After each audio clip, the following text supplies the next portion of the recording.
Hello everyone, I am Sudeep Chakraborty and welcome to our channel EduNight Commerce. In this video, I am going to discuss about some basic accounting terms.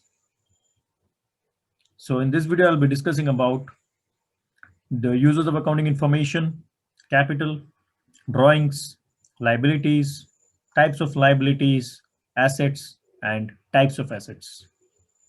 But before proceeding, I would like to inform you that if you want to get regular updates about our videos, then please subscribe the channel and press the bell icon. And you can follow me on Instagram. You can also follow our official page on Instagram. And if you want to get the PDF notes of all my videos, then join my Telegram channel, that is Sudeep Sir Official. I'll share the link in the description and also in the comment section. So let's begin. First of all, let us understand users of accounting information. Users of accounting information, ये users कौन होते हैं? Users basically वो लोग होते हैं जो accounting information को पढ़ते हैं, उनको देखते हैं, उनको स्टडी करते हैं. बेसिकली हम ये कह सकते हैं कि हम लोग जो बुक्स ऑफ अकाउंट्स बनाते हैं, तो हम लोग इन्हीं के लिए बनाते हैं. Books of accounts are prepared for these people. यही वो लोग हैं जो अकाउंटिंग इंफॉर्मेशन का फायदा उठाते हैं, अकाउंटिंग इंफॉर्मेशन को डिटेल में स्टडी करते हैं. और ये दो तरह के हो सकते हैं, internal users and external users. Internal users वो लोग होते हैं जो कंपनी के साथ एसोसिएटेड होते हैं, कंपनी के मेंबर्स होते हैं या फिर कंपनी के लिए काम कर रहे हैं.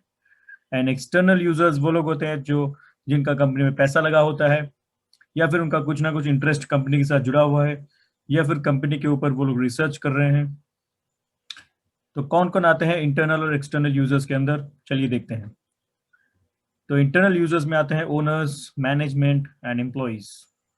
whereas external users में आते हैं investors and potential investors, lenders and financial institutions like banks, customers, tax authorities, suppliers and creditors, competitors, research scholars, government and other regulators.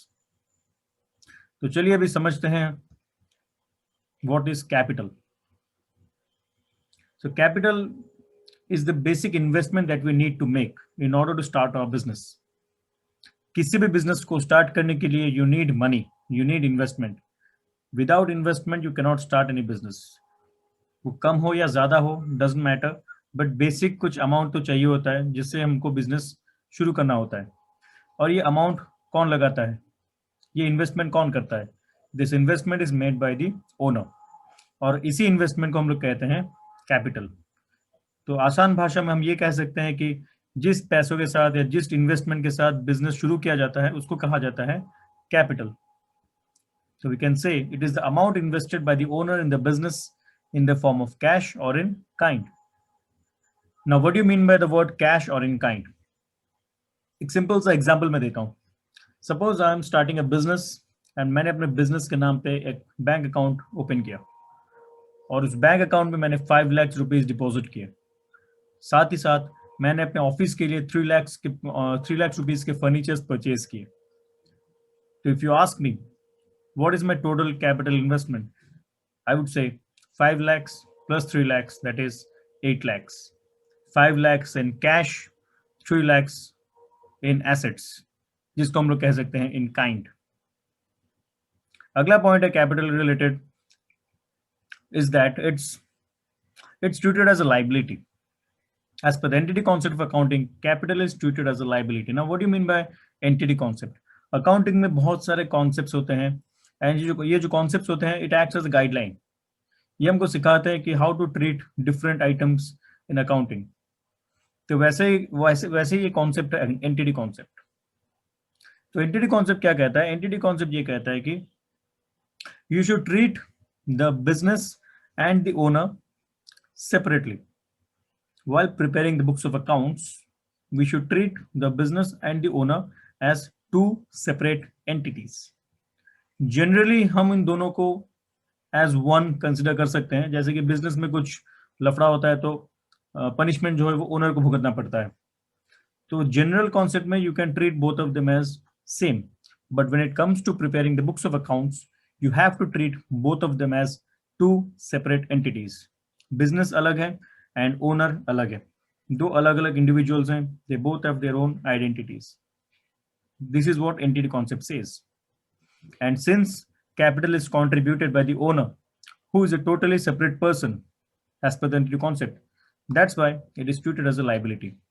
क्योंकि कैपिटल जो है वो ओनर इन्वेस्ट करता है, ओनर डालता है कैपिटल को बिजनेस में, तो इसीलिए, and since owner is an outsider, owner is a separate person as per entity concept, तो कैपिटल को हम लोग ट्रीट करते हैं एज अ लाइबिलिटी. लाइबिलिटी क्या होता है आसान भाषा में? लाइबिलिटी बोले तो डेप्ट, बिजनेस का जो डेप्ट होता है उसको कहा जाता है लाइबिलिटी.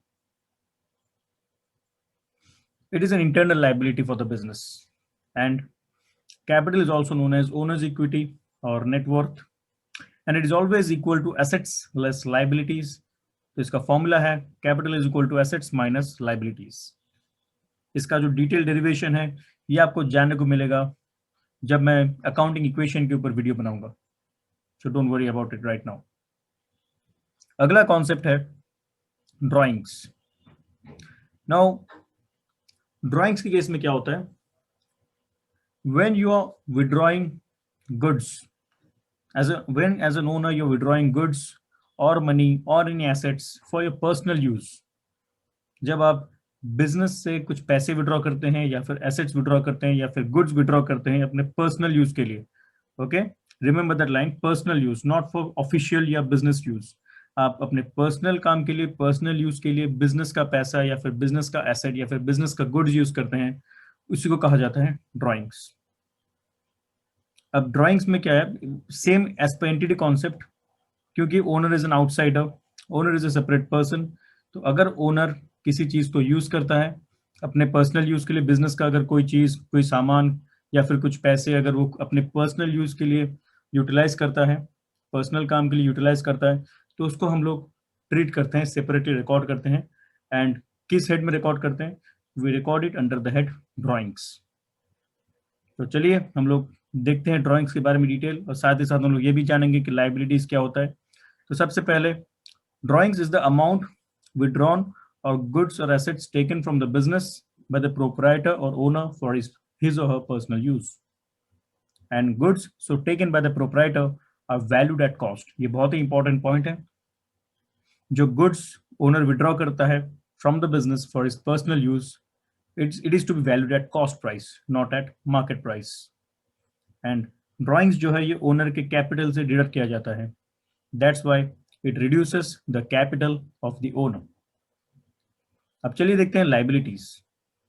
लाइबिलिटीज को हम लोग सरल भाषा में कह सकते हैं कि बिजनेस डेप्ट. क्या होता है लाइबिलिटीज? अगर कोई आपसे पूछे कि लाइबिलिटीज क्या होता है, सरल भाषा में हम कह सकते हैं business debts. So it means the amount owed और payable by the business to outsiders and to the proprietors. तो ये वो अमाउंट होता है लाइबिलिटीज. लाइबिलिटीज जो है वो उस अमाउंट को रिप्रेजेंट करता है जो बिजनेस को देना होता है, जो बिजनेस को देने हैं. ठीक है, तो liabilities represents that amount which business owes, which business has to pay to outsiders and to the owners. So it is also known as business debts, and examples can be creditors, bank loan, outstanding expenses like outstanding salary, outstanding rent, etc. तो चलिए देखते हैं कितने तरह के liabilities होते हैं, detail में समझते हैं. So first is your internal liability. तो जैसा मैंने कहा, लाइबिलिटी क्या होता है? Liability is the amount that business owes to outsiders and to the owners. Business को जो पैसे देने होते हैं बाहर के लोगों को या फिर ओनर को, that is what is called as liability. तो सबसे पहले आता है इंटरनल लाइबिलिटी. तो इंटरनल लाइबिलिटी क्या होता है? जैसे हमने थोड़ी देर पहले पढ़ा, internal liability is nothing but your capital. क्योंकि ओनर एंड बिजनेस दोनों को हम सेपरेटली ट्रीट करते हैं as per the entity concept, तो इसलिए हम लोग कैपिटल को ट्रीट करते हैं as a liability. But since owner is a part of the business, even if he is a separate person, he has his own separate identity, he is a separate entity, but still he is a part of the business. That's why capital is treated as an internal liability. And उसको balance sheet में represent करते हैं हम लोग liability side में. अब फिर आता है external liability. Now what do you mean by external liability? बहुत ही सिंपल है. It is the liability that is payable to the outsiders. ये वो लाइबिलिटी है, ये वो डेब्ट्स हैं जो बिजनेस को देने होते हैं to the outsiders, means apart from the owner, जो बाहर के लोग होते हैं उनको जो पैसे देने होते हैं बिजनेस को, उनकी तरफ जो लाइबिलिटीज होता है उसी को हम लोग कहते हैं external liability. Example, creditors, bank overdraft, outstanding expenses etcetera. फिर आता है लॉन्ग टर्म लाइबिलिटीज। अब ये लॉन्ग टर्म लाइबिलिटीज वो लाइबिलिटीज होते हैं जिनको पे करने के लिए हमारे पास काफी वक्त है, इसको भी इमीडिएटली पे नहीं करना है हमको, इसको हमें over a period of time पे करना है, means 5 years, 10 years, 15 years or 20 years। अभी immediately we don't need to pay these liabilities, we have sufficient time to pay off these liabilities। Like for example, we have a period of time, suppose we have 5 years to pay, or 10 years or 15 years or 20 years to pay these liabilities, so these are called long term liabilities। Examples, long term loans, debentures, etc। Then comes your current liabilities। ये just opposite होता है long term liabilities के। These are the liabilities which has to be paid within this particular year or this particular accounting period। ये वो liabilities होते हैं जिसको हमें अभी immediately पे करना है, इसी 1 साल के अंदर पे करना है, 12 महीने के अंदर हमको पे करना है। इसको पे करने के लिए हमारे पास ज्यादा वक्त नहीं है। Unlike long term liabilities, we don't have much time to pay off these liabilities। We have to pay these liabilities within a period of 12 months। तो इसके एग्जाम्पल्स होते हैं creditors, bills payable, short term loans etcetera. फिर आता है contingent liability. Contingent liability जो होता है वो थोड़ा डिफरेंट होता है फ्रॉम अदर लाइबिलिटीज। ये वो लाइबिलिटीज होते हैं जो अभी तक अराइज हुए नहीं है, लेकिन फ्यूचर में काफी हाई चांसेस हैं कि ये अराइज हो सकते हैं। इसका एग्जाम्पल है, सपोज मेरा एक कंपनी है, I have a company called ABC limited, और मैंने एक कॉन्ट्रैक्ट साइन किया है with another company called XYZ limited. तो उस कॉन्ट्रैक्ट के अंडर, तो एज पर दैट कॉन्ट्रैक्ट मुझे कुछ सर्विस प्रोवाइड करना था टू XYZ लिमिटेड, और मेरे सर्विस में कुछ कमी रह गई। XYZ limited was not satisfied with my service. तो उन्होंने क्या किया, उन्होंने मेरे ऊपर लीगल एक्शन ले लिया and they want me to compensate.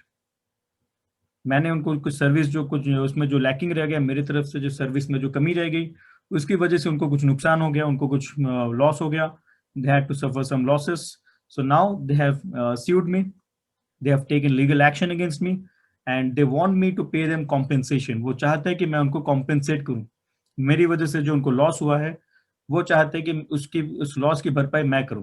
They want me to compensate them for the loss that they have incurred for my bad service। तो अभी ये जो केस चल रहा है कोर्ट में, जिस तरह से केस आगे बढ़ रहा है, तो मुझे लग रहा है कि बहुत ही हाई प्रोबेबिलिटी है कि केस मैं हार सकता हूँ, केस मेरे अगेंस्ट में जा सकता है, केस का जो फैसला है, जजमेंट है, वो मेरे खिलाफ जा सकता है, और काफी हाई चांसेस है कि मैं हार सकता हूँ। तो अभी से मैं क्या, और अगर मैं हार गया तो मुझे कॉम्पेंसेशन देना पड़ेगा टू XYZ लिमिटेड।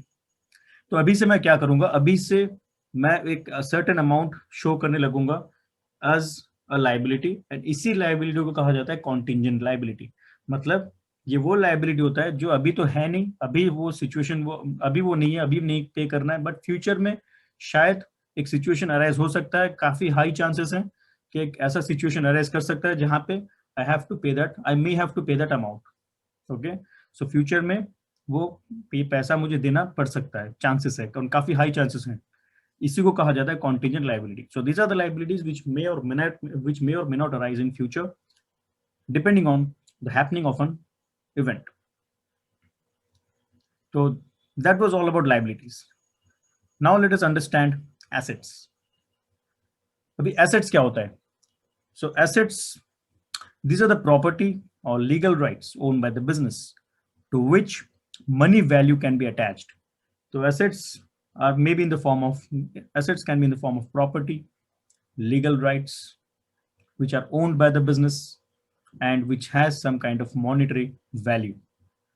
तो एसेट्स एक प्रॉपर्टी भी हो सकता है, कुछ लीगल राइट्स भी हो सकता है जो बिजनेस ओन करता है, एंड जिसका कुछ मॉनेटरी वैल्यू भी होता है।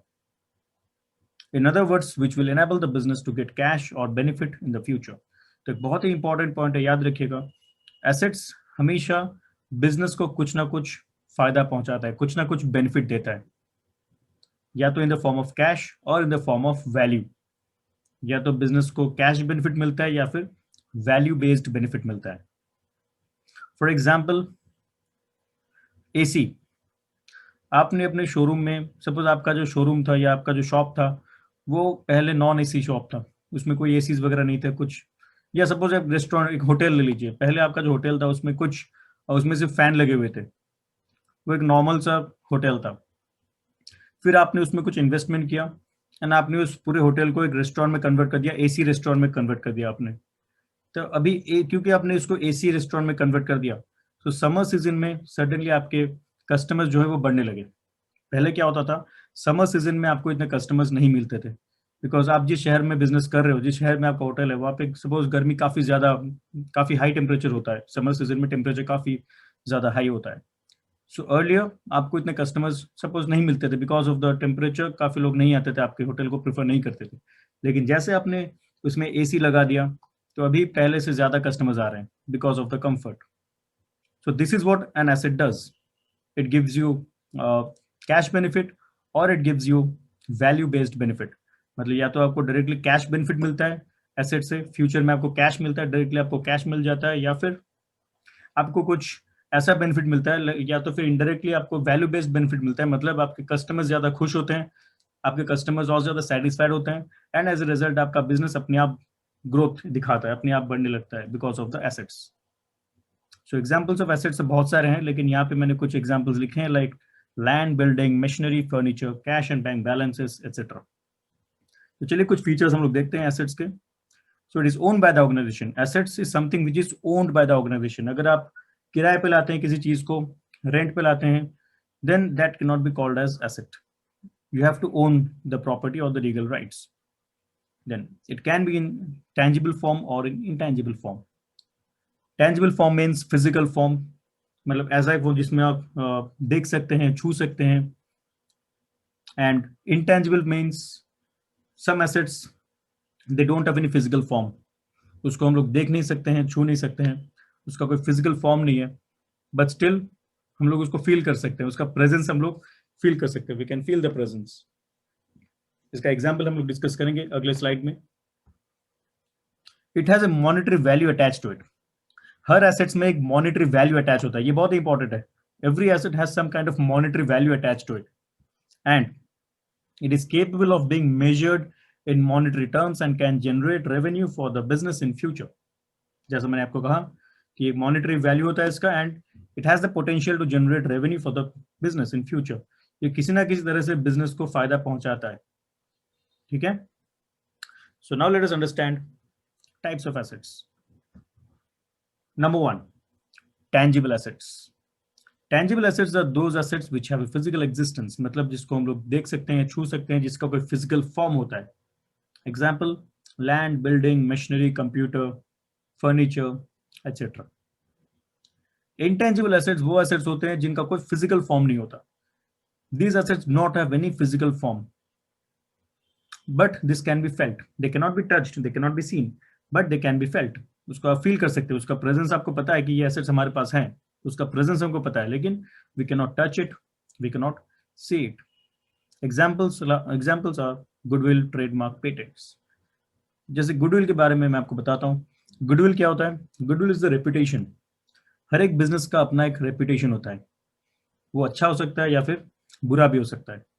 अगर आपका रेपुटेशन मार्केट में अच्छा है, if you have a good reputation in the market, then obviously your business will grow. Customers आपका नाम देख के ही आपके प्रोडक्ट खरीदेंगे या आपके सर्विस को अवेल करेंगे। अगर आपका नाम खराब है बिजनेस मार्केट में, अगर आपका नाम बदनाम है, तो ऑब्वियसली आप कोई भी प्रोडक्ट लाएं, कोई भी सर्विस दें, customers are not going to buy it और purchase it. So goodwill plays a very important role. अगर आपका गुडविल बहुत ज्यादा अच्छा है, तो आप अपने बाकी कॉम्पिटिटर्स के प्रोडक्ट्स या सर्विस के मुकाबले अपने प्राइस को ज्यादा हाई भी रख सकते हैं। Best example is Apple. तो goodwill is a very important asset, it's a reputation, so it can not be seen, it does not have any physical form, it's in non-physical form, but you can feel it। Next is fixed assets। Fixed assets are otherwise known as long-term assets। Fixed assets को हम लोग otherwise long term assets भी कहते हैं। सो ये fixed assets क्या होते हैं? Fixed assets are those assets which are acquired with a long term vision. Business जब भी इन एसेट्स को खरीदता है, बिजनेस का एक लॉन्ग टर्म विजन रहता है कि ये एसेट तो मैं 5 साल, 10 साल या अगले 15 साल या 20 साल तक यूज करने वाला हूँ. तो fixed assets short term purpose के लिए नहीं खरीदा जाता, इसको खरीदा जाता है for a long term purpose. तो whenever business buys this assets, business is thinking about a long term, business is thinking about a long term vision. तो बिजनेस का एक लॉन्ग टर्म विजन होता है इसको खरीदने का. तो ये शॉर्ट टर्म पीरियड के लिए नहीं खरीदा जाता, ये बहुत ही लंबे समय के लिए खरीदा जाता है.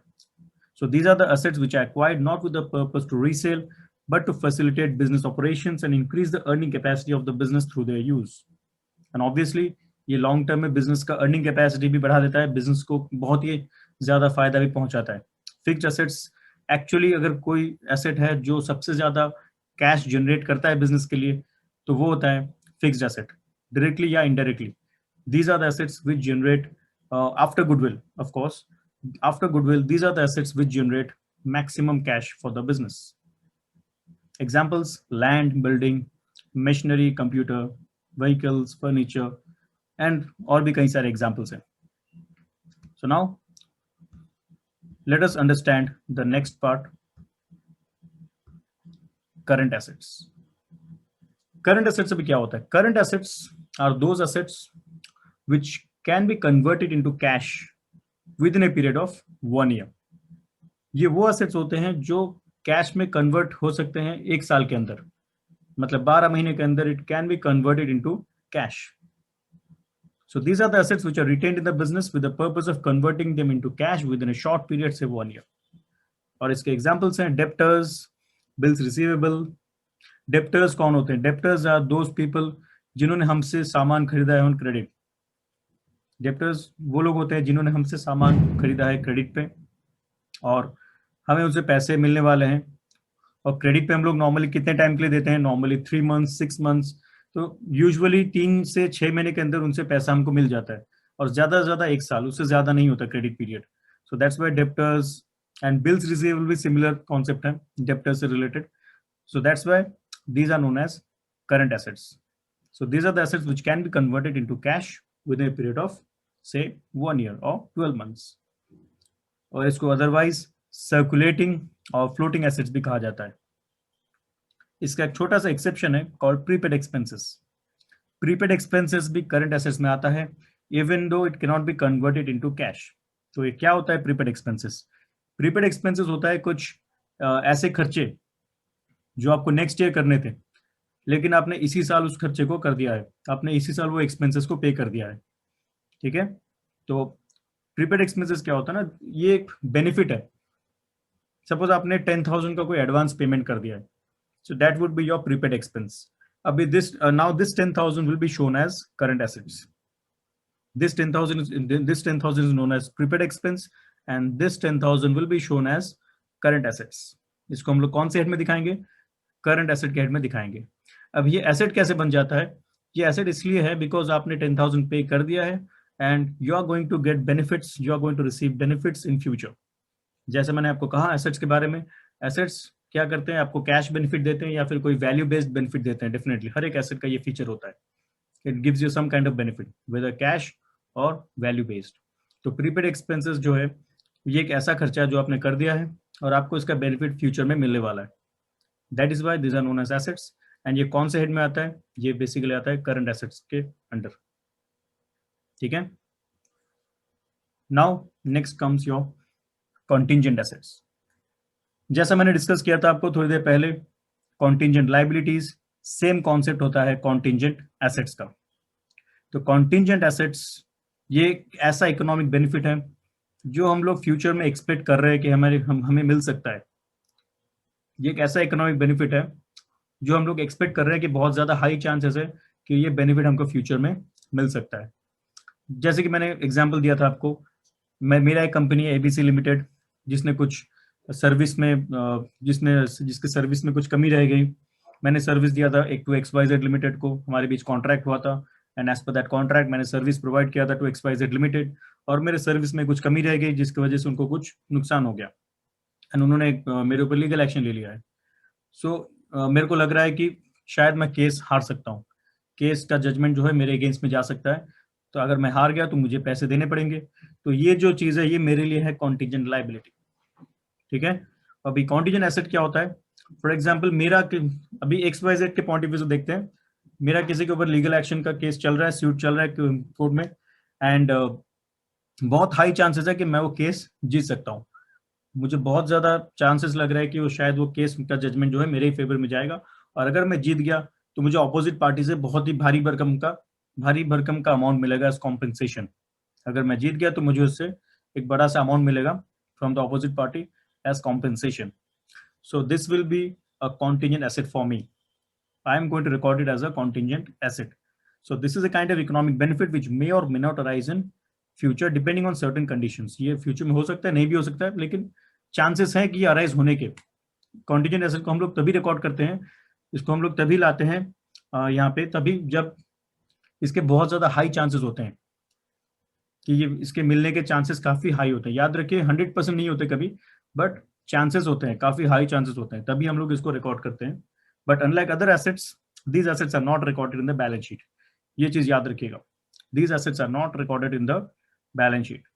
कहाँ पे रिकॉर्ड होता है, कैसे रिकॉर्ड होता है, इसके ऊपर मैं एक अलग सा वीडियो बनाऊंगा, तब हम लोग जानेंगे। Next, now comes your liquid assets. अभी लिक्विड एसेट्स क्या होते हैं? लिक्विड एसेट्स एक काफी सिमिलर होता है विद करंट एसेट्स। अभी भी हमने पढ़ा करंट एसेट के बारे में। करंट एसेट क्या होता है? Current assets are those assets which can be converted into cash within a period of 12 months, that is 1 year. But liquid assets are those assets which can be converted into cash within a period of say 3 months. Liquid assets basically वो assets होते हैं जो already cash form में हैं या फिर cash में convert हो सकते हैं in a very short period. Usually short period को हम लोग लेते हैं as 3 months. तो लिक्विड एसेट्स हम लोग ये कह सकते हैं, it is a part of current assets. Okay, so those current assets, normally current assets are those which are convertible into cash within a period of 12 months. But those current assets which are highly liquid in nature, those current assets which are highly liquid in nature means which are highly liquid का मतलब क्या है? What do you mean by this the term highly liquid? Those highly liquid means either it is in the form of cash or it can be converted into cash within a very short period. So those current assets which can be converted into cash within a very short period or which are already in the form of cash are known as liquid assets. तो liquid asset जो है ये current asset का एक part होता है. बस ये वो एसेट्स होते हैं जो ऑलरेडी कैश फॉर्म में हैं या फिर बहुत ही जल्दी कैश फॉर्म में कन्वर्ट हो सकते हैं. बहुत ही जल्दी से मतलब है suppose say take a period of 3 months, ये इसको 1 साल भी नहीं लगता कन्वर्ट होने में कैश में. ओके, मैक्स टू मैक्स 3 महीने के पीरियड में it can be converted into cash या फिर ऑलरेडी कैश फॉर्म में होता है ये. Those assets are known as liquid assets. Example है cash, short term bills receivables, short term highly liquid investments. And then comes your fictitious assets. ये जो asset है ये बाकी सारे एसेट से डिफरेंट है. ये एसेट क्यों है, ये एसेट क्या है एक्चुअली, और ये क्यों इसको हम लोग रिकॉर्ड करते हैं? बेसिकली अगर देखा जाए तो ये एसेट है ही नहीं, ये एग्जिस्ट ही नहीं करता. ये कुछ ऐसे खर्चे होते हैं या फिर कुछ एक्यूमुलेटेड लॉसेस होते हैं जिनको हमें शो करना है, लेकिन कहाँ पे शो करें? तो किसी और जगह पे हम लोग शो नहीं कर सकते, तो इसको हम लोग दिखा देते हैं अंडर द हेड एसेट्स. ठीक है, आई रिपीट, ये कुछ ऐसे खर्चे होते हैं या कुछ ऐसे लॉसेस होते हैं जिनको हम लोग कहीं और दिखा नहीं सकते, बट शो तो करना है हमको. We have to show it, we have to disclose it, but कहीं और शो नहीं कर सकते. तो कहाँ शो करते हैं हम लोग? इसको हम लोग शो कर देते हैं under the head assets, and बाद में over a period of time इसको हम लोग बैलेंस शीट से हटा देते हैं. सो टेक्निकली देखा जाए तो these are not assets. Okay, so these are not assets but are recorded in the asset only to transfer it to profit and loss account over a period of time, and these assets cannot be converted into cash and no benefit can be derived out of it. जैसे मैंने कहा ये asset होते ही नहीं है, technically देखा जाए तो these are not assets. हम लोग इसको बस रिकॉर्ड इसलिए करते हैं, ये कुछ खर्चे होते हैं या फिर कुछ लॉसेस होते हैं जिसको कहीं और शो नहीं कर सकते, तो हम लोग इसको एसेट्स के हेड में दिखा देते हैं और बाद में उसको over a period of time हटा देते हैं, जिसको हम लोग अकाउंटिंग लैंग्वेज में बोलते हैं write off. Over a period of time we write off this asset. ठीक है, एग्जांपल है debit balance of PL account, expenditure not get written off like advertisement expenses and preliminary expenses. So that's it for today. If you like my video, then subscribe the channel and press the like button, and also share it with your friends. And to get regular updates, you can also follow my official Instagram page and also EduNet Commerce official Instagram page. And you can also join my Telegram channel to get the PDF notes of all my lectures. Thank you. Take care. Stay safe.